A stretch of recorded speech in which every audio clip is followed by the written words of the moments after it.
الحمدللہ رب العالمین والصلاة والسلام علی رسول الامین وعلی آلہ وصحبہ اجمعین اما بعد۔ جس موضوع پر کچھ باتیں رکھنی ہے وہ ہے اسلام اور سوشل ورک۔ مطلب یہ کہ اسلام اور خدمت خلق، لوگوں کے کام آنا، لوگوں کی خدمت کرنا، غریبوں کی مدد کرنا، فقیروں کی مدد کرنا، بے سہارا کو سہارا دینا، اس کو کہتے ہیں سوشل ورک، خدمت خلق۔ تو اسلام نے اس تعلق سے کیا رہنمائی دی ہے اور اللہ رب العالمین اس خدمت کا کیا صلہ دیتا ہے، یعنی کوئی بھی شخص، کوئی مسلمان اگر یہ کام کرتا ہے تو اسلام اس کو کتنی اہمیت دیتا ہے، دنیا میں اس کے کیا بینیفٹ ہیں، آخرت میں اللہ تعالیٰ اس کو کتنا اجر دیتا ہے، اس حوالے سے بات کرنی ہے۔ آئیے سب سے پہلے ہم دیکھ لیتے ہیں کہ اگر اللہ رب العالمین نے، دیکھیں، لوگوں کی مدد کرنے کے لیے عام طور سے ہمارے پاس جس قدر نعمتیں ہوں گی اسی قدر ہم لوگوں کے کام آ سکتے ہیں۔ اللہ تعالیٰ نے ہمیں طاقت دی ہے، ہم کسی مظلوم کی مدد کر سکتے ہیں۔ اللہ تعالیٰ نے ہمیں مال دیا ہے، ہم کسی فقیر کی مدد کر سکتے ہیں۔ اللہ تعالیٰ نے علم دیا ہے، ہم عوام کو مستفید کر سکتے ہیں۔ تو جس درجے میں بھی ہمیں کوئی نعمت ملی ہے ہم اسے دوسروں تک پہنچائیں، دوسروں کے ساتھ شیئر کریں، تو یہ ہے خدمت خلق۔ اور اللہ تعالیٰ جب نعمتیں دیتا ہے تو ہماری یہ ذمہ داری ہوتی ہے کہ ہم وہ دوسروں کو بانٹیں۔ خاص طور سے خدمت خلق میں سب سے بڑا جو رول ادا ہوتا ہے وہ دولت کا، مال کا۔ مال اللہ تعالیٰ نے آپ کو دیا تو بہت سارا کام کر سکتے ہیں۔ آپ اسلامی تاریخ پڑھیں گے تو بہت سارے مواقع آپ کو ایسے ملیں گے کہ جہاں مال کی وجہ سے کتنے بڑے بڑے مسئلے حل ہوئے، کتنے اہم ضروریات تھی مال کی۔ تو یہ بات ذہن میں رکھیں کہ اللہ تعالیٰ نے اگر آپ کو مال دیا ہے تو اللہ تعالیٰ نے آپ کو جو مال دیا ہے تو آپ کو صرف مال نہیں دیا، آپ کو اس کے ساتھ ایک ڈیوٹی بھی دی اللہ تعالیٰ نے۔ جس کو بھی نعمتیں ملتی ہیں اس کو یہ سمجھنا چاہیے کہ اللہ نے ہمیں اگر یہ نعمت دی ہے تو ہمیں ایک ذمہ داری بھی دی ہے۔ اگر وہ ذمہ داری ادا کریں گے تو نعمتیں باقی رہیں گی۔ یہ سمجھیے کہ اللہ نے آپ کو ایک پوسٹ دی ہے، دولت مند بنایا تو آپ کو ایک پوسٹ دی ہے اور آپ کو کام کرنا ہے۔ آپ کام کریں گے تو اس پوسٹ پر رہیں گے، کام نہیں کریں گے اللہ یہاں سے ہٹا دے گا۔ میں حدیث آپ کے سامنے پیش کروں۔ اللہ کے نبی صلی اللہ علیہ وسلم کی حدیث ہے، طبرانی کی روایت ہے، عبداللہ بن عمر رضی اللہ عنہ حدیث کے راوی ہیں، کہتے ہیں کہ اللہ کہ رسول صلی اللہ علیہ وسلم نے فرمایا کہ ان للہ اقواما، اللہ تعالیٰ کے کچھ چنندہ بندے ہوتے ہیں، اختصهم بالنعم، اللہ تعالیٰ انہیں مال دینے کے لیے سلیکٹ کرتا ہے۔ اپنے بندوں میں سے اللہ تعالیٰ کچھ لوگوں کو چنتا ہے، سلیکٹ کرتا ہے، منتخب کرتا ہے کہ ان لوگوں کو دولت دینی ہے۔ اور اس کے بعد کیا حدیث میں، لمنافع العباد، تاکہ یہ لوگ اللہ کے بندوں کو فائدہ پہنچائیں۔ اچھا، آپ کے ذہن میں آتا ہوگا کہ اس سے بہتر یہ ہے کہ سب کو دولت دے دیں۔ دیکھیں، ایسا ممکن نہیں ہے۔ مطلب اللہ تعالیٰ نے ہم لوگوں کو اس طرح سے ڈیزائن کیا کہ سب کے اندر، الگ الگ لوگوں کے اندر الگ الگ صلاحیتیں پیدا کی۔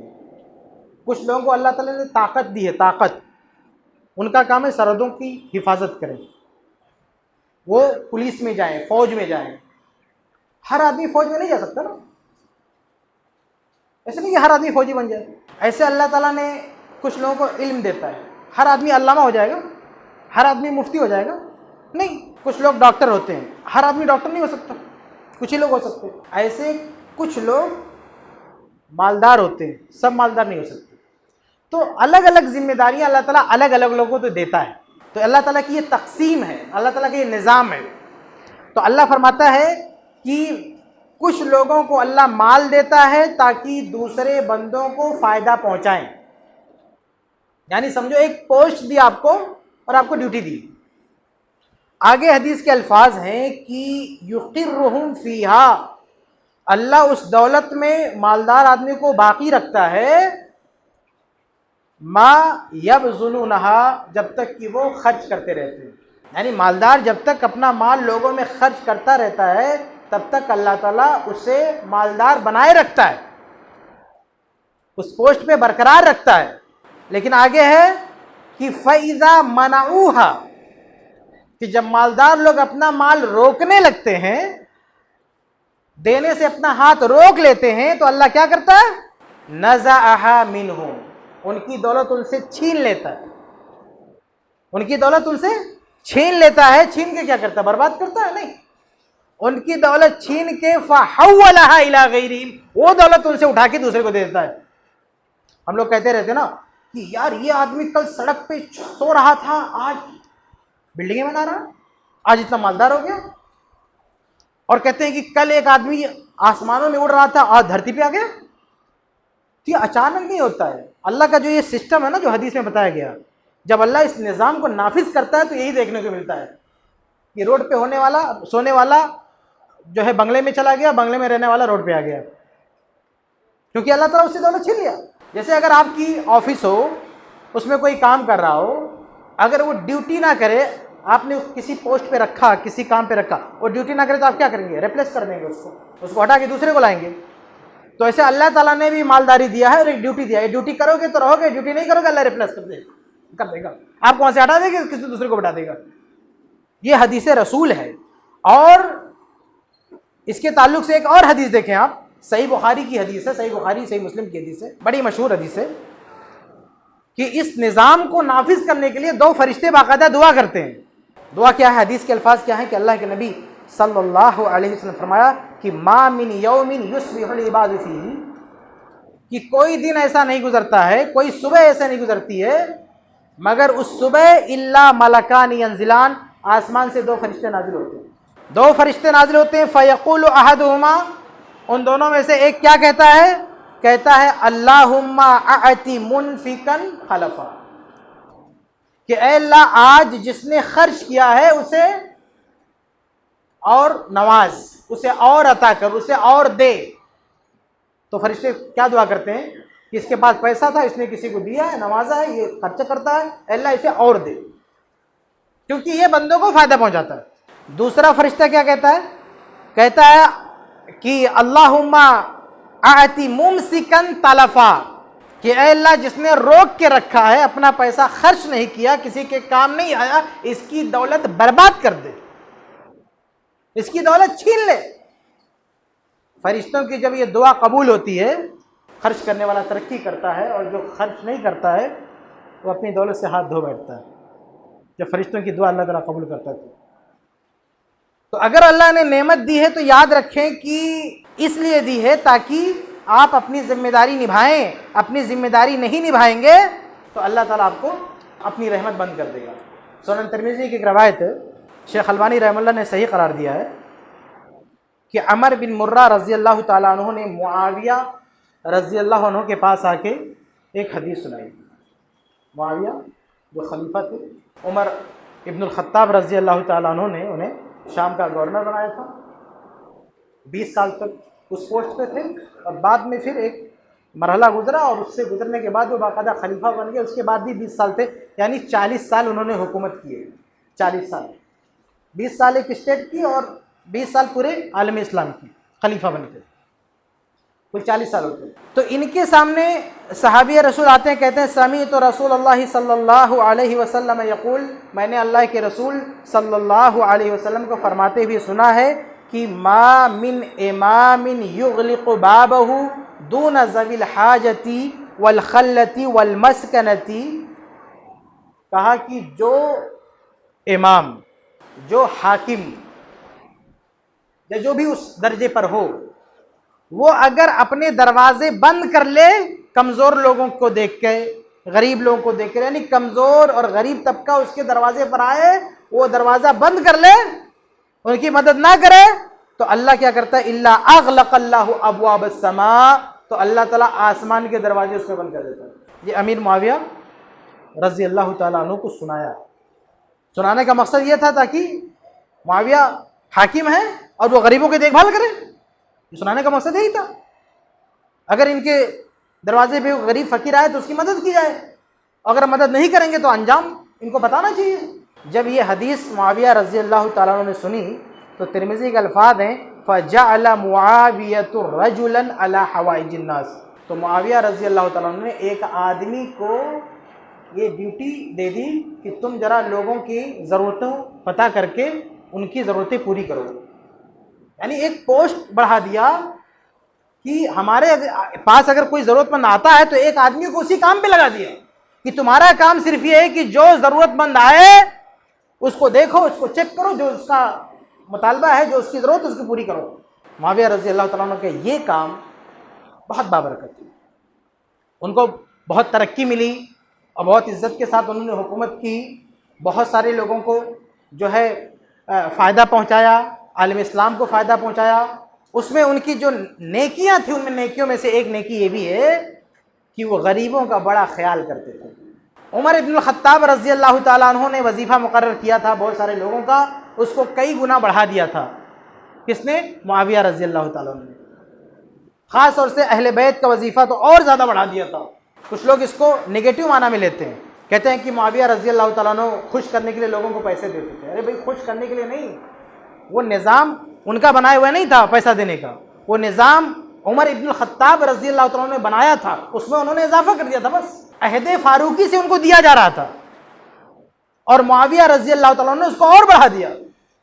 صحیح بخاری کی حدیث ہے کہ معاویہ اور حسن رضی اللہ عنہما میں جب صلح ہوئی تو صلح کی دفعات میں سے صرف 2 ہی دفعہ تھی. لوگ سناتے ہیں 4-5 شرائط تھیں، جیسے ایک شرط لوگ بہت سناتے ہیں کہ معاویہ رضی اللہ تعالیٰ عنہ کے انتقال کے بعد حکومت حسن کو سونپی جائے گی، اہل بیت کو سونپی جائے گی، جبکہ یہ سب فیک روایت ہے، بنی بنائی روایت ہے، کسی صحیح روایت میں نہیں ہے.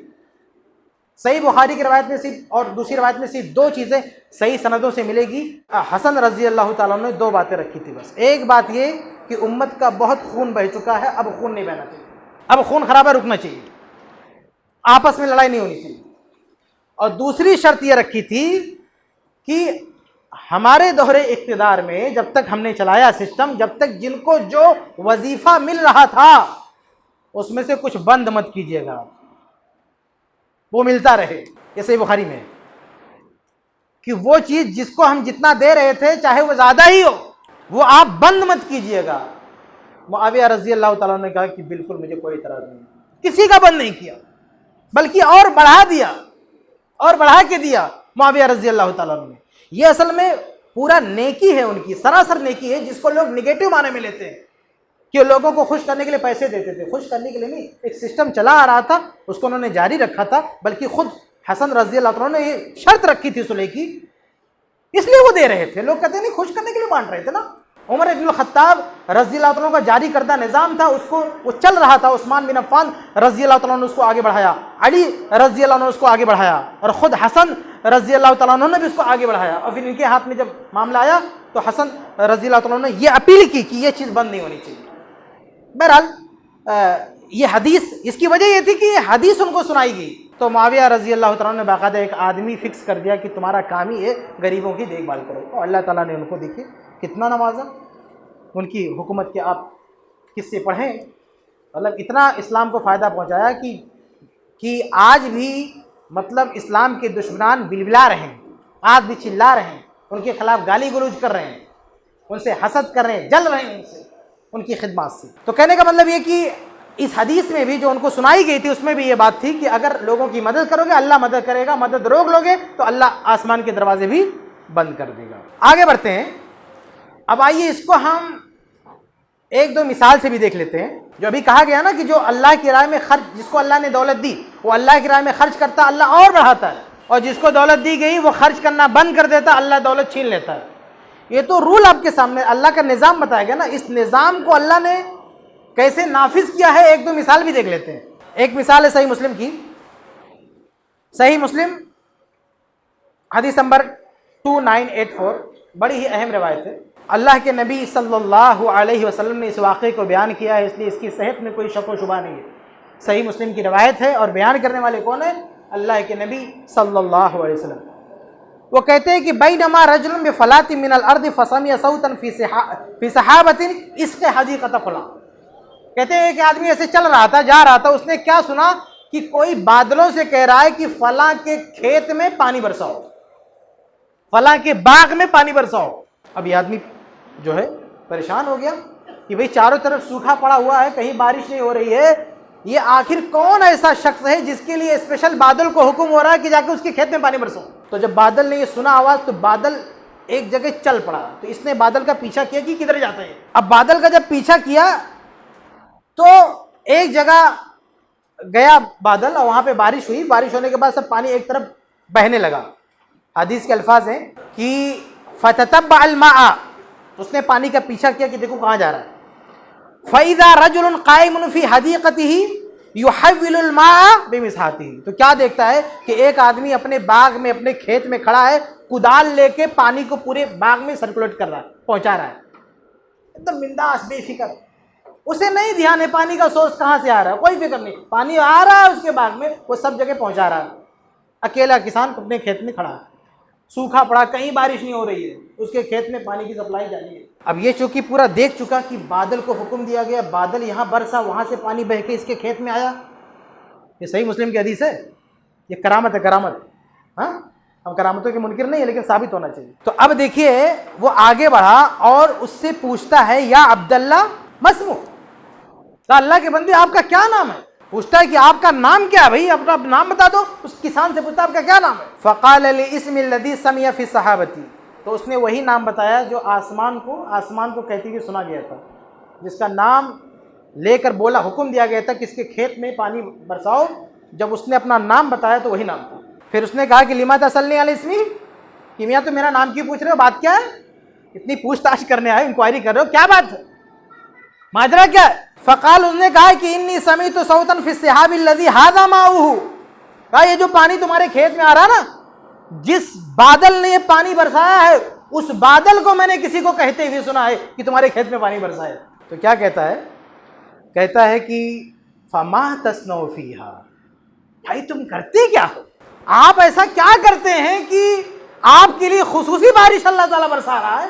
جیسے ابھی کرونا کا دور آیا تھا نا، تو سب پریشان تھے کہ یار ہمارے دکان بند ہو گئی، تجارت بند ہو گئی، یہ ہو گیا وہ ہو گیا، سب رو رہے تھے، لیکن اسی دوران کتنے لوگ مالدار بھی ہو گئے، کچھ لوگوں کا اسی دوران کام گرا نہیں اور بڑھ گیا۔ پوری دنیا مصیبت میں ہے لیکن اسی ماحول میں کچھ لوگ کما رہے ہیں، کوئی دقت نہیں۔ ایسے اس آدمی کا واقعہ ہے، پورا سوکھا پڑا ہوا ہے، اس کے کھیت میں پانی آ رہا۔ تو مسافر نے پوچھا کہ آپ کرتے کیا ہو؟ تو اس نے کیا کہا کہ اما اذا قلت ھذا، کہ بھائی جب یہ سب تم پوچھ تاچھ کر رہے ہو تو سنو۔ کہا کہ فإنی انظر ما یخرج منہا، کہا کہ میرے اس باغ کھیت سے جو بھی پیداوار مجھے ملتی ہے میں اس کو اکٹھا کرتا ہوں، اور سب سے پہلا کام کیا کرتا ہوں، جو شاید آج پتہ نہیں، شاید بہت کم لوگ ہوں گے جو ایسا کرتے ہوں گے، کہتا ہے کہ فأتصدق بثلثہ، اس کا 1/3 اللہ کی راہ میں صدقہ کر دیتا ہوں، 1/3، یعنی اگر 3 کروڑ کی جائیداد ہے تو 1 کروڑ اللہ کی راہ میں۔ ایسا کوئی ہے ہمارے بیچ میں کہ ہر سال کے بینیفٹ کا 3 حصہ کرے اور 1/3 اللہ کی راہ میں دے دے؟ ہم لوگ بہت کرتے تو اللہ ماشاءاللہ کچھ اچھے لوگ بھی ہیں، ورنہ عام طور سے لوگ رمضان میں کیلکولیٹ کر کے جو زکوٰۃ نکلتی دیتے، لیکن یہ رمضانی قصہ نہیں، یہ تو پیداوار میں 1/3 کر رہا ہے اور اللہ کی راہ میں دے رہا ہے۔ کہتا میں 1/3 اللہ کی راہ میں دیتا ہوں، وآکل انا وعیالی ثلثا، اور دوسرا 1/3 میں اور میرے بچے میرے پریوار کھاتا ہے، وارد فیہا ثلثہ، اور دوسرا جو 1/3 ہے وہ دوبارہ انویسٹ کرتا ہوں، یہاں پہ 3 حصہ کرتا ہوں، 1 حصہ خیرات، 1 حصہ ہمارا پریوار کھاتا ہے، اور دوسرا حصہ واپس سے اس میں لگاتا ہوں۔ یہ وہ کام ہے جس کی وجہ سے اللہ تعالیٰ ہمیشہ پانی دیتا ہم کو۔ پتہ کیا چلا کہ اگر دولت دیا اللہ تعالیٰ اور لوگوں پہ خرچ کرتے رہو گے تو حالات کیسے بھی ہوں گے، تمہاری تجارت ٹھپ ہونے والی نہیں، تمہارا کاروبار رکنے والا نہیں۔ پوری دنیا میں کرونا جیسی آفت آ جائے لیکن تمہاری دکان پہ، تمہارے تجارت پہ کوئی فرق نہیں پڑے گا اگر تم اللہ کی راہ میں خرچ کرنے والے تھے۔ یہ واقعہ بتاتا ہے، وہ یاد آیا نا وہ حدیث صحیح بخاری کی، اللہم آتی منفقا خلفا، اے اللہ تعالیٰ جو خرچ کر دے، تو یہ فرشتوں کی دعا قبول ہوتی ہے۔ تو ایسے واقعات دیکھنے کو ملتے ہیں۔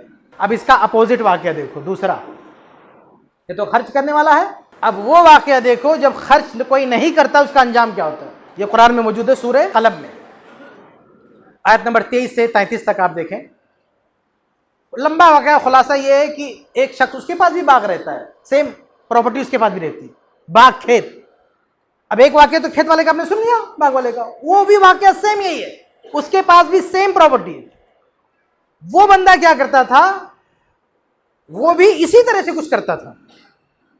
جیسے پیداوار نکلتی تھی, پھل فروٹ جو بھی ہے, وہ اسی جگہ پہ اسی لوکیشن پہ بلا کے غریبوں کو بانٹ دیتا تھا, مسکینوں کو. ایسا بھی نہیں لا کے اسٹور کیا, لائن لگا کے دیا. ارے اعلان کرتا تھا, غریب لوگ مسکین لوگ اس کے کھیت میں پہنچ جاتے تھے, وہیں اٹھا کے دیتا تھا, باقی اپنا لیتا تھا. سب سے پہلے ان کو دیتا تھا, پھر اپنا حساب کتاب کرتا تھا. وہ بیچارہ مر گیا, وہ اللہ والا چلا گیا اس دنیا سے. جب تک وہ دیتا تھا اس کی دولت باقی تھی. اب اس کے بچوں کا دور آیا تو بچے بڑے چالاک نکلے. بچوں نے کہا کہ ہمارے ابا تو بیوقوف تھے, شور ہنگامہ کر کے سب کو بانٹ دیتے تھے, ہم لوگ کیا کریں گے, کسی کو نہیں دیں گے. لیکن مسئلہ یہ تھا کہ کسی کو نہیں دیں گے, سب کو بتایا ہوا ہے جیسے فصل کٹے گی سب پہنچ جائیں گے, سب لوگ پہنچ جائیں گے. جیسے رمضان میں سب کے پاس رسید ہوتی ہے نا, تو باپ مر گیا تو بیٹا کرسی پہ بیٹھا تو وہاں بھی رسید لے کے پہنچ جاتے ہیں, سب کو معلوم ہے, ریکارڈ ہے. تو انہوں نے کہا ایسا کرتے ہیں ہم رات میں کاٹ لیتے ہیں, رات میں, تاکہ کسی کو پتا ہی نہیں چلے کب کٹا کب بٹا کیا ہوا. اب یہ سب چپکے سارے بچے, قرآن نے کہا کہ وَهُمْ يَتَخَافَتُونَ, چپکے خسر کرتے کرتے اپنے کھیت میں گئے, اپنے باغ میں گئے, اور کہا اللہ يَدْخُلَنَّ الْيَوْمَ عَلَيْكُمْ مسکین, آج کوئی مسکین ادھر نظر نہ آئے. اس سے پہلے کوئی فقیر دکھا سب بٹول لو, جمع کر لو کاٹ کے. اب جب وہاں گئے تو میں اسکپ کرتا ہوں, آگے جب پہنچے تو ڈھونڈ رہے ہیں کہ ہمارا باغ کہاں ہے, کچھ دکھ ہی نہیں رہا, نظر نہیں آ رہا. تو رات تھی تو کیا کہا انہوں نے, کہا کہ قالوا انا لضالون, کہا کہ لگتا ہے کہ ہم بھٹک گئے, غلط لوکیشن پر آ گئے, یعنی ہمارا کھیت کہیں اور ہے, ہم ادھر آ گئے. لیکن جب انہوں نے غور کیا, بہت ہاتھ پیر مارا, ادھر ادھر گھوما پھرا, گھوم پھر کے پھر وہیں پہنچے, تو کیا کہا, بل نحن محرومون, کہا نہیں ہم تو صحیح لوکیشن پر آئے لیکن ہمیں محروم کر دیا گیا, اللہ نے سب کچھ چھین لیا. ان کا سارا باغ باغیچہ ختم ہو گیا. اللہ تعالیٰ فرماتا ہے آگے کہ اچھا قالوا یا ویلنا انا کننا طاغین, کا ہماری بربادی ہو کہ ہم سرکشی کرنے والے تھے. اور پھر ایک دوسرے پہ جو ہے ملامت کرنے لگے. اللہ تعالیٰ آخر میں کہتا ہے کذالک العذاب, اللہ کہتا ہے کذالک العذاب, ایسے ہی میرا عذاب ہوتا ہے. والعذاب الآخرۃ اکبر, کہے تو دنیا کا عذاب ہے, صرف مال و دولت چھینا ہے, لیکن آخرت کا عذاب اس سے بھی بڑا ہے. تو یہ دوسری مثال ہے جو قرآن میں موجود ہے کہ باپ بانٹ رہا تھا سب خیرات, بیٹے کا دور آیا, بند کر دیا, تجارت ختم ہو گئی. آج بھی کتنے ممبئی کے سیٹ ہیں, کوئی بھی آتا ہے چندہ کرنے کے لیے بانٹتے رہتے ہیں. بیٹے کا دور آتا ہے سب کو بھگا دیتا, بعد میں خود آ کے روڈ پہ سوتا ہے, سب ختم ہو جاتا ہے, اس کا پتہ ہی نہیں چلتا کیا ہوا. ہاں, باپ اچھا تھا, بیٹے کا دور آیا, کہ میرا ابا بیوقوف تھا, بٹا وجہ سب کو بانٹتا تھا, لائن لگا کے بیٹھا, سب کو بند کر دیا, نتیجہ کہ خود بھی ختم ہو گیا. تو یہی حال ہوگا ان لوگوں کا جو اس میں ہے. تو یہ دو مثالیں میں نے آپ کے سامنے رکھی ہیں, ایک صحیح مسلم سے, ایک قرآن سے, کہ جب اللہ تعالیٰ اپنا یہ اصول نافذ کرتا ہے نا کہ دینے والے کو ترقی دیتا ہے اور روکنے والے کو برباد کرتا ہے, تو یہ ایسے واقعات ہمارے سامنے آتے ہیں. تو یہ ایک فائدہ ہے. ایک تو اصول ہمارے سامنے آ گیا کہ خرچ کرنے کا کیا, جو اللہ تعالیٰ کا نظام کیا ہے, اور مال و دولت خرچ کرنے کا ایک فائدہ ہمارے سامنے آ گیا کہ آپ اگر خرچ کریں گے تو فرشتوں کی دعا نصیب ہوگی اور مال میں برکت ہوگی, بلکہ مال کی حفاظت ہوگی. اللہ تعالیٰ مال کی حفاظت کرے گا, آپ کی دکان کی, آپ کے کاروبار کی, آپ کے مال کی اللہ تعالیٰ حفاظت کرے گا. آج ہم ایسے چالاک لوگ کیا کرتے ہیں, انشورنس کراتے ہیں, پراپرٹی کے انشورنس کراتے ہیں, کچھ لاس ہو گیا تو ہمیں وہاں سے مل جائے گا. انشورنس سب سے بڑا انشورنس یہ کہ لوگوں پر خرچ کرو, اللہ تمہاری سیکورٹی دے گا, تمہاری پراپرٹی کی سیکورٹی کی ذمہ داری اللہ تعالیٰ لے گا. اس سے بڑا انشورنس نہیں ہو سکتا کہ آپ غریبوں پہ خرچ کرو. کیسے بھی طوفان آئے, کیسی بھی آندھی آئے, کیسا بھی زلزلہ آئے, آپ کی پراپرٹی ہلنے والی نہیں ہے اگر آپ غریبوں پہ خرچ کرتے رہو گے تو. اور اگر ہاتھ روک لو گے, کوئی انشورنس کمپنی آپ کا ساتھ نہیں دے سکتی, کوئی نہ کوئی بہانہ کر کے آپ کا کلیم ریجیکٹ کر دے گی. جب اللہ تعالیٰ پکڑے گا تو انشورنس کمپنی آپ کو بچا پائے گی. ایک چھوٹا سا نقطہ نکالیں گے اور کہیں گے ریجیکٹڈ, آپ کو کچھ نہیں ملے گا, آپ نے اس اصول کی خلاف ورزی کی, یہ نہیں تھا پالیسی میں, یہ نہیں تھا, وہ نہیں تھا, آپ ہاتھ پہ ہاتھ ملتے رہ جاؤ گے, کورٹ کے چکر کاٹتے رہ جاؤ گے, کچھ نہیں آتا ہے. اس لیے اگر بچانا ہے, مطلب پتہ یہ چلا کہ اگر دولت مال بچانا ہے تو اللہ کی راہ میں خرچ کریں, یہ ایک فائدہ ہے. دوسرا فائدہ اللہ کی راہ میں خرچ کرنے کا یہ ہے کہ نہ صرف دولت کی بلکہ اپنے آپ کی بھی حفاظت ہوتی ہے، انسان کی اپنی بھی حفاظت ہوتی ہے۔ صحیح بخاری کی حدیث ہے، اللہ کے نبی صلی اللہ علیہ وسلم پر جب وحی کے آثار آئے، اللہ کے نبی صلی اللہ علیہ وسلم گھبرا گئے، اما خدیجہ رضی اللہ عنہ کے پاس آئے اور کہا کہ یہ مطلب خوف کا اظہار کیا، گھبراہٹ کا اظہار کیا، تو اما عائشہ رضی اللہ تعالیٰ عنہ آ کے کیا بولتے ہیں، لقد خشیت علی نفسی، یہ بخاری کے الفاظ ہیں، خشیت علی نفسی، مجھے اپنے آپ کے بارے میں ڈر لگ رہا۔ فقالت خدیجہ، تو اما خدیجہ رضی اللہ عنہ نے کیا کہا کاللہ واللہ ما یخزیک اللہ ابدا، اللہ کی قسم اللہ تعالیٰ کبھی بھی آپ کو پریشان نہیں ہونے دے گا۔ اما خدیجہ رضی اللہ عنہ نے پورے اعتماد سے کہا اللہ کی قسم کھا کے کہا کہ اللہ کی قسم آپ کو کچھ نہیں ہو سکتا، اللہ آپ کو پریشان نہیں ہونے دے گا۔ لیکن اس پر اعتماد بات کہنے کی دلیل کیا دیا پتہ؟ دلیل یہ دیا، کہا انک لتصل الرحم وتحمل الکل وتکسب المعدوم وتقری الضیف وتعین علی نوائب الحق، کہا وجہ اس کی یہ ہے کہ آپ غریبوں کی مدد کرتے ہیں، کمزوروں کا ساتھ دیتے ہیں، مہمان نوازی کرتے ہیں، لوگوں کا بوجھ اٹھاتے ہیں، یعنی ایک جملے میں کہیں کہ آپ خدمت خلق کرتے ہیں، آپ سوشل ورک کرتے ہیں، آپ لوگوں کے کام آ رہے ہیں، آپ کی یہ خدمت دلیل ہے کہ اللہ آپ کو پریشان نہیں ہونے دے گا۔ جو آدمی دوسروں کے کام آتا ہے اللہ اس کے کام آئے گا۔ اللہ فی عون، حدیث بھی صحیح مسلم ہے، اللہ فی عون العبد ما کان العبد فی عون اخی، اللہ ایک بندے کی مدد میں ہوتا ہے جب تک بندہ دوسروں کی مدد میں ہوتا ہے۔ تو اما خدیجہ رضی اللہ عنہ نے یہ تسلی دیا، اس سے کیا پتہ چلا کہ دنیا کے جو مصائب ہیں، مشکلات ہیں دنیا کے، اس سے بھی اللہ ہماری حفاظت کرتا ہے، ٹینشن سے، غم سے، خوف سے حفاظت کرتا ہے اگر ہم لوگوں کے کام آتے ہیں۔ کتنے لوگ کال کرتے ہیں، فون کرتے ہیں، ہم کو ڈر لگتا ہے، یہ وسوسے آتے ہیں، ٹینشن ہے، یہ ہے وہ ہے، کوئی وظیفہ بتا دو، کوئی تعویذ بتا دو، کوئی یہ کر دو۔ ارے بھائی اللہ نے جتنا بھی دیا لوگوں پہ خرچ کرنا شروع، ابھی ساری ٹینشن ختم، لوگوں کو دینا شروع کرو، لوگوں کا دکھ دور کرو، اللہ تمہارے دکھ دور کرے گا، لوگوں کا غم دور کرو، اللہ تمہارے غم دور کرے گا۔ تو اما خدیجہ رضی اللہ عنہ نے یہ جواب دیا۔ آگے بڑھتے ہیں، ایک اور مثال میں آپ کے سامنے دوں کہ جو لوگ لوگوں کے کام آتے ہیں نا، اللہ تعالیٰ کیسے کیسے حالات میں ان کی مدد کرتا ہے کہ وہ سوچ بھی نہیں سکتا کہ میں اس مصیبت سے بچ بھی سکتا ہوں۔ صحیح بخاری کا ایک واقعہ ہے، وہ 3 غار والا واقعہ آپ نے سنا ہوگا۔ کسی زمانے میں ہم لوگ تقریروں میں بہت سناتے تھے، تقریر نہیں یاد ہوتی تھی نا تو یہ لمبا سا قصہ تھا، اس کو یاد کر لیتے تھے، اس کو سناتے تھے 3 غار والا۔ ابھی تو لوگ کم سناتے، پہلے بہت سناتے تھے 3 غار والا۔ یہ صحیح بخاری میں ہے، امام بخاری رحمہ اللہ نے باب بدا حدیث الغار۔ یہ 3 لوگ جا رہے تھے، بنو اسرائیل کا واقعہ ہے، نبی نے سنایا، اس لیے حدیث ہے یہ صحیح بخاری میں۔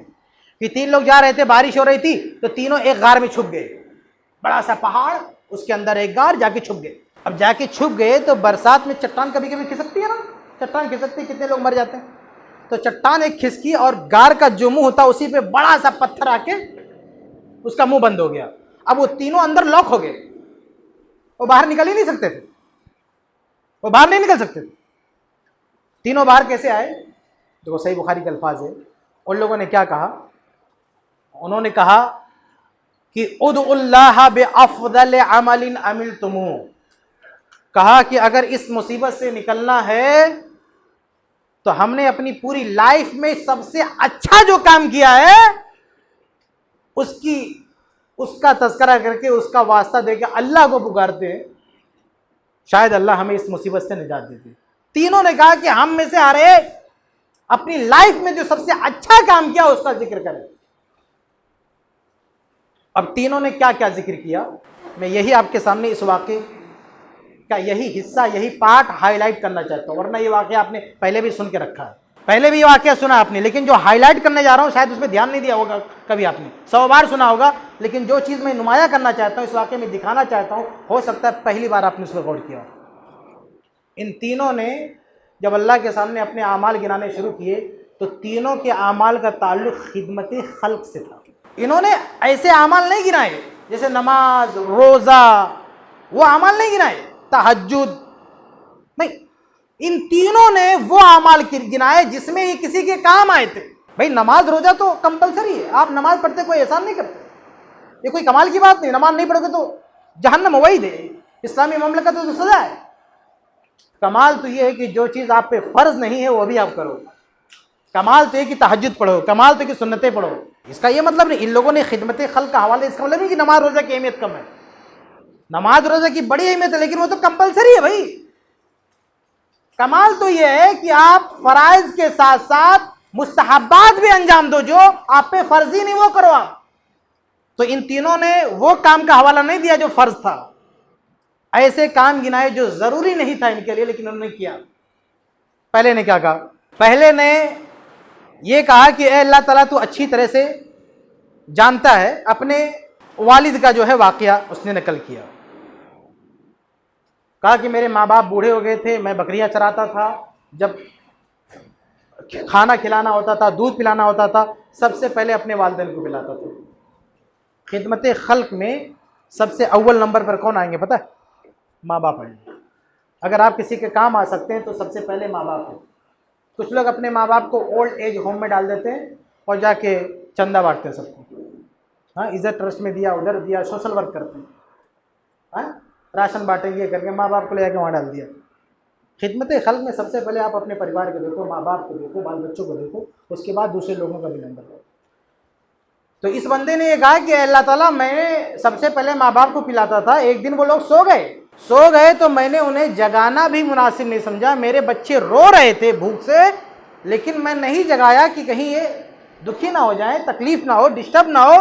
لیکن جب بیدار ہوئے تب ان کو پلایا, اس کے بعد اپنے بچوں کو پلایا. حالانکہ یہ بندہ جگا سکتا تھا, یہ گناہ نہیں تھا, یہ فرض نہیں تھا کہ نہ جگائے. بچے رو رہے تھے, ماں باپ کو بول سکتا تھا کہ ابا اٹھو کھانا کھا لو, لیکن وہ کیا جو ضروری نہیں تھا. لیکن کمال احترام, والدین کی عزت کی انتہا, ان کے ادب کی انتہا, کہ اپنی فیملی کو رلاتا رہا لیکن ماں باپ سوتے رہے. اور آج اگر ہم جوائنٹ فیملی میں ہوں اور ہمارے ماں باپ اتفاق سے سو جائیں اور بچہ رو رہا ہو, اور ہم یہ کہوں مثال کے طور پر میں جوائنٹ فیملی سسٹم میں ہوں اور میرے ماں باپ سو جائیں اور میرا بچہ رو رہا ہو کھانے کے لیے, اور میں یہ کہہ دوں کہ جب میرے ماں باپ جاگیں گے, جگانا نہیں, جاگیں گے, پہلے وہ کھائیں گے پھر بچے کھائیں گے, تو ہم لوگوں کی بیویوں کو ذبح کر ڈالیں گے. مطلب زندہ نہیں چھوڑیں گے آپ کو کہ بچے تڑپ رہے ہو, ان کو تمہاری نیند کی پڑی ہے, جاؤ ان کو. مطلب یہ تصور آج ہم سوچ بھی نہیں سکتے ماں باپ کو یہ احترام دینے کا. لیکن اس شخص نے احترام دیا, عزت دیا, اور وہ بھی اللہ کی خاطر. کمال یہ ہے کہ یہ عزت بھی پراپرٹی کے لیے نہیں, جائیداد کے لیے نہیں. آج اگر ہم میں سے کوئی ماں باپ کی عزت بھی کرتا ہے تو اس لالچ میں کہ کچھ مل جائے, لیکن اس نے اللہ سے جب پکارا تو کہا اللہ یہ کام اگر میں نے تجھے خوش کرنے کے لیے کیا ہے, ماں باپ کی جائیداد لینے کے لیے نہیں, اگر تجھے خوش کرنے کے لیے کام کیا, اپنے بچوں کی بھوک پر اپنے ماں باپ کے احترام کو ترجیح دیا, تو اے اللہ اس چٹان کو کھسکا دے. اللہ یہ سنتے چٹان کھسکا دیتا. یہ خدمت خلق کا پاور ہے. دوسرا بندہ کیا کہتا ہے؟ دوسرا کہتا ہے کہ اللہ تعالیٰ ایک لڑکی تھی, اس کی من بنات عمی, اس کی چچا کی کوئی لڑکی تھی. حدیث میں کیا ہے؟ من بنات عمی, میرے چچا کی لڑکیوں میں سے کوئی لڑکی تھی. بات دوسری روایت میں اس کی ڈیٹیل ہے کہ وہ اس پہ ڈورے ڈالتا تھا, اس کے ساتھ بدکاری کرنے کی خواہش رکھتا تھا, لیکن وہ پاک باز تھی, پاک دامن تھی, وہ اس کے قریب نہیں آ رہی تھی. لیکن ایک دن ہوا یہ کہ اس لڑکی کسی مصیبت میں آ گئی. ایک روایت میں ملتا ہے کہ اس کے گھر میں کوئی بیمار ہو گیا, دقت میں تھی, تو اپنے چچا کے لڑکے سے یعنی اس بندے کے پاس آئی, بولی کچھ پیسہ دے دو. بعض روایت میں ہے کہ 100 درہم, 100 درہم یا 100 دینار کا خرچہ تھا. جیسے آج کل کوئی بیمار ہو گیا, آپریشن کی ضرورت ہے, 2-3 لاکھ کا خرچہ آ جاتا ہے. تو اس نے کہا کہ بھائی پیسے دے دو, مجھے ضرورت ہے. تو اس نے کہا پیسے تو دے دوں گا, کوئی دقت نہیں, لیکن تمہیں اپنے آپ کو میرے حوالے کرنا پڑے گا. یعنی ابھی تک جو طاق میں تھا اس کو موقع مل گیا کہ میں تمہاری ہیلپ کر دوں گا, لیکن تمہیں اپنے آپ کو میرے حوالے کرنا ہے, یعنی اس کے بدلے میں عزت عطا کرے گا. تو بیچاری کیا کہ مان گئی. لیکن جب عین وقت آیا تو اس لڑکی نے ایک آخری کوشش کی کہ بھیا تو نے مدد کی ہے میری, اچھی بات ہے, لیکن اس کا یہ صلہ مناسب نہیں, یہ صلہ مناسب نہیں. اس نے کہا اللہ سے ڈر, اچانک عین اسی وقت اس کے اندر اللہ کا خوف آ گیا، اس نے چھوڑ دیا، اس نے لڑکی کو چھوڑ دیا۔ لڑکی کو چھوڑ دیا، کوئی احسان نہیں کیا۔ اگر کسی نے زنا نہیں کیا تو کوئی احسان نہیں کیا، احسان یہ تھا کہ جو 100 دینار دے چکا تھا اس کو بھی چھوڑ دیا، اس بدکاری کی جو پیمنٹ کیا تھا اس کو ودرا نہیں کیا، اس کو بھی چھوڑ دیا کہ تیری عزت پہ ہاتھ بھی نہیں ڈالیں گے، ہم نے جو تیری اتنی بڑی ہیلپ کی ہے وہ بھی لے جا اللہ کے لیے۔ پھر اللہ کو پکارتا ہے کہ اللہ اگر یہ کام میں نے تیری رضا کے لیے کیا ہے، تیری وجہ سے کیا ہے، اس لڑکی کی مدد کی اور میں نے بدکاری بھی نہیں کی، تیری وجہ سے وہ پیسہ چھوڑ دیا، بدکاری چھوڑ دیا، تو چٹان کھسکا دے۔ اللہ تعالیٰ نے چٹان کھسکا دی۔ کیا کیا تھا بندے نے؟ ایک عورت کی مدد کی تھی، اس کی فیملی میں کوئی بیمار تھا، پیسے کی ضرورت تھی، دے دیا تھا، اور اس کا استحسان نہیں کیا۔ آج ہم کسی کو 10 روپیہ دیتے ہیں تو سوچتے ہیں ہمارے پاؤں میں گرا رہے، لیکن اس آدمی نے کہا اللہ میں نے اس کی مدد کی، بدلے میں کچھ نہیں لیا، یہ تیری خاطر کیا، اگر تیری خاطر کیا تو چٹان کھسکا دے۔ اللہ نے چٹان کھسکا دی، لیکن ابھی چٹان اتنی نہیں کھسکی تھی کہ نکل جائے۔ تیسرا اپنی سناتا ہے، کہتا ہے کہ اللہ میرے پاس بہت سارے جانور ہوتے تھے، مزدور کام کیا کرتے تھے، ایک دن ایک مزدور چلا گیا، اپنی مزدوری چھوڑ کے چلا گیا، اور بہت دنوں کے بعد وہ واپس آیا اپنی مزدوری مانگنے کے لیے۔ اس کا مطلب کیا؟ اس کا مطلب وہ مزدوری بہت کم رہی ہوگی، بڑا پیسہ جلدی کوئی چھوڑ کے جاتا نہیں ہے، کوئی معمولی رہے 1-2 دن کی تنخواہ رہی ہوگی، چھوڑ کے چلا گیا۔ اب 1-2 دن کی تنخواہ لینے کے لیے کوئی آتا نہیں اتنا جلدی، بہت فری رہتا تبھی آتا ہے۔ ایک بات تو یہ پتہ چلتی ہے کہ تنخواہ بہت معمولی تھی، اور دوسری بات یہ پتہ چلتی ہے کہ اتنے دنوں کے بعد آیا ہے، اس کا مطلب وہ پرابلم میں ہے، اس کا مطلب وہ پریشان ہے۔ بھائی اگر میرے پاس آپ کا 100 روپیہ ہو، 100 روپیہ 2 سال تک آپ نے نہیں مانگا، 2 سال کے بعد اچانک آپ مانگنے آ گئے، تو اگر مجھے اللہ نے عقل دی ہے تو مجھے سمجھ میں آئے گا کہ یہ لگتا ہے پریشان ہے۔ 100 روپیہ 2 سال تک بھولا تھا، آج آیا ہے، تو حقیقت میں اسے 100 کی نہیں 100 سے زیادہ کی ضرورت ہے، لیکن وہ خوددار آدمی، وہ اپنا پیسہ مانگنے آیا۔ اور یہ جو مالدار تھا، یہ جو جس کے یہاں یہ کام کرتا، جو سیٹھ تھا، ممبئی کی بھاشا میں جو سیٹھ تھا، سیٹھ سمجھ گیا کہ یہ اپنی مزدوری مانگنے آیا ہے اور اس کو اور زیادہ چاہیے، اتنا نہیں چاہیے، تو اس نے کیا کہا؟ اس نے ٹھان لیا کہ ہمیں اس کی مدد کرنی ہے، لیکن مدد کا ایک خوبصورت طریقہ اس نے اپنایا۔ اس نے کیا کہا؟ اس نے کہا یہ جو بھیڑ بکریاں دیکھ رہے ہو نا، کہا کہ ان تلکلا تلکل بقر، یہ جو گائے بکری بیل جانور ہے، جاؤ سب کو ہانک لے جاؤ، سب تمہارا ہے، کہا یہ سب تمہارا ہے، لے جاؤ۔ اس نے کیا کہا؟ حدیث کے الفاظ بخاری کے استستہزئ بی، کہ آپ میرے ساتھ مذاق کر رہے ہیں، میں چھوٹی سی رقم لینے آیا ہوں جو میری مزدوری کی تھی، آپ کہہ رہے ہیں سب لے جاؤ۔ تو سیٹھ کہتا مذاق نہیں کر رہا ہوں، یہ تمہارا ہے، کہا تھا جو تم پیسہ چھوڑ کے گئے تھے اسے میں نے انویسٹ کر دیا تھا، اور اس کے بدلے میں اتنا ہے، یہ سب لے جاؤ۔ حالانکہ حقیقت میں انویسٹ نہیں ہے، وہ جو چھوڑ کے گیا تھا وہ قرض تھا، اس کے ساتھ کوئی ڈیل نہیں ہوئی تھی، انویسٹ نہیں کیا تھا، وہ تھا قرض، اور اتنے ہی کا مستحق تھا۔ اور ہم اگر کسی کو قرض لے کے کچھ نفع کماتے تو ہمارا ہوتا ہے، میں آپ سے 1 لاکھ روپیہ لیا اور کہا دے دو 1 سال کے لیے، 1 سال میں 1 لاکھ سے میں 1 کروڑ کمایا تو آپ کو کتنا دوں گا؟ صرف 1 لاکھ دوں گا۔ آپ یہ تھوڑی کہیں گے کہ میاں تو 1 کروڑ بنایا 50 لاکھ دے دے مجھ کو، نہیں، صرف 1 لاکھ، کیونکہ یہ انویسٹ نہیں، یہ قرض ہے، یہ قرض تھا، لیکن چونکہ اسے مدد کرنی تھی اور اس کا دل بھی نہیں دکھانا تھا، دیکھا کہ یہ خوددار چھوٹی سی رقم کے لیے میرے دروازے پر آیا، تو کہا یہ مدد کی ضرورت ہے، اس نے سارا سب کچھ اٹھا کے دے دیا، لے جا ہانک کے۔ وہ لے گیا ہانک کے، مطلب کیا کہ اس نے میں اس کی ساری پرابلم سولو ہو گئی۔ ابھی اللہ تعالیٰ سے کہتا ہے کہ اللہ اگر میں نے اس کی مدد کی تھی تیری رضا کے لیے، یہ چٹان کھسکا دے، اللہ چٹان کھسکا دیتا ہے۔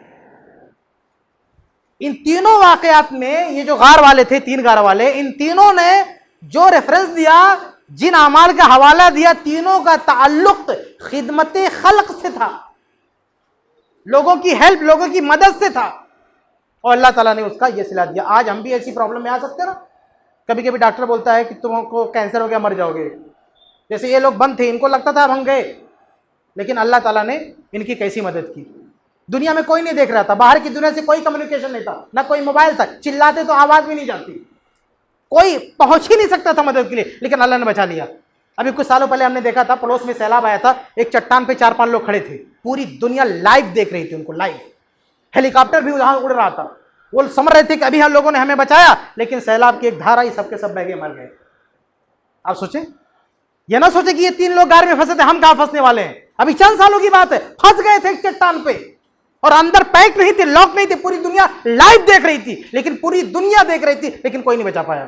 ایسے حالات میں ہم پھنسے تو ہم کو کیا کرنا چاہیے؟ وہی کرنا چاہیے جو ان لوگوں نے کیا، لیکن ایسا تب کر سکتے جب ہم اپنی لائف میں کچھ بیلنس رکھے، تب نا۔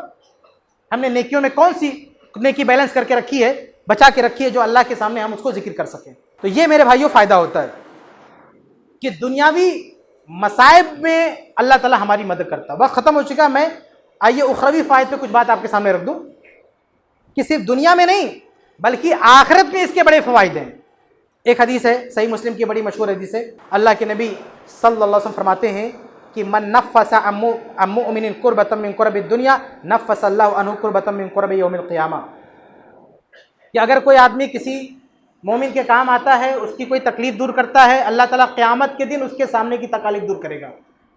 یہاں آپ کسی کی مدد کرو گے، آپ کسی پریشانی میں ہو، پرابلم میں ہو، تو محشر میں آخرت میں اگر آپ کے سامنے ہمارے سامنے ہمارے گناہوں کی وجہ سے کوئی پرابلم کھڑی ہے تو اللہ تعالیٰ وہ پرابلم سالو کر دے گا۔ یہ آخرت میں فائدہ ہے۔ لمبی روایت ہے، اس میں یہ بھی ہے اللہ فی عون العبد ما کان العبد فی عون اخیہ۔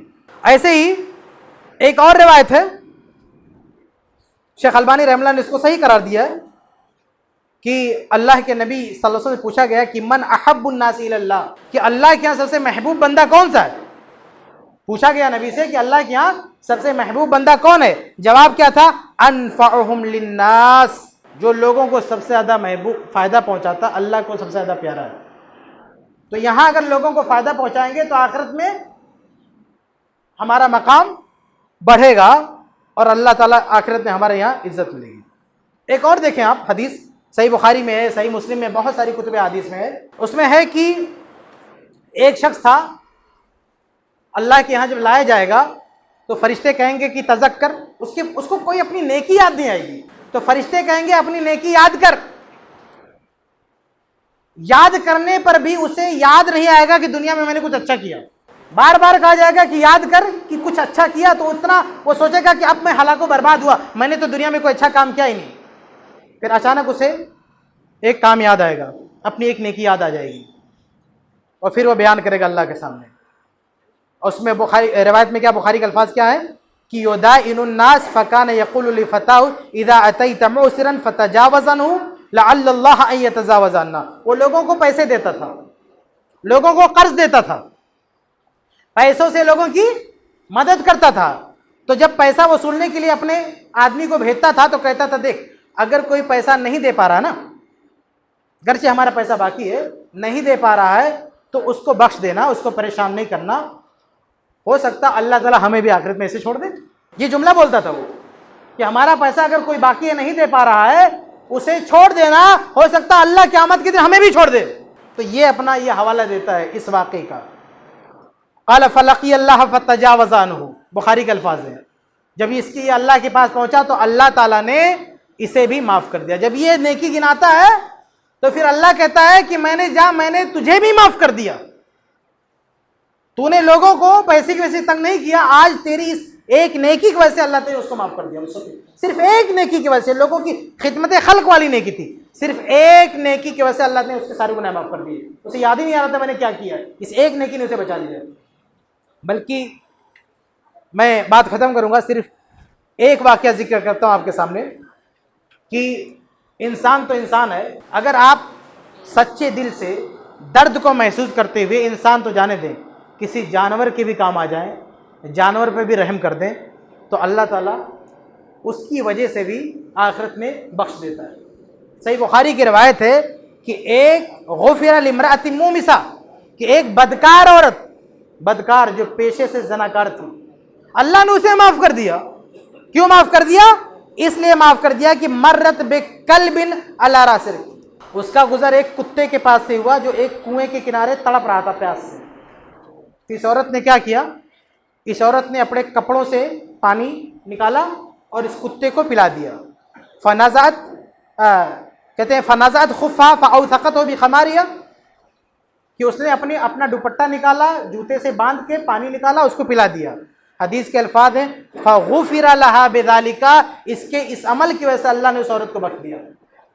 یہ ایسی عورت تھی جو بدکار تھی، اس نے اس عمل کرنے سے پہلے یا بعد میں توبہ کیا، اس کا بھی ذکر نہیں ملتا، لیکن جس درد سے اس نے پانی پلایا اللہ کو اتنا پسند آیا کہ اللہ نے اس کے سارے گناہ، اگلے پچھلے سارے گناہ معاف کر دیے۔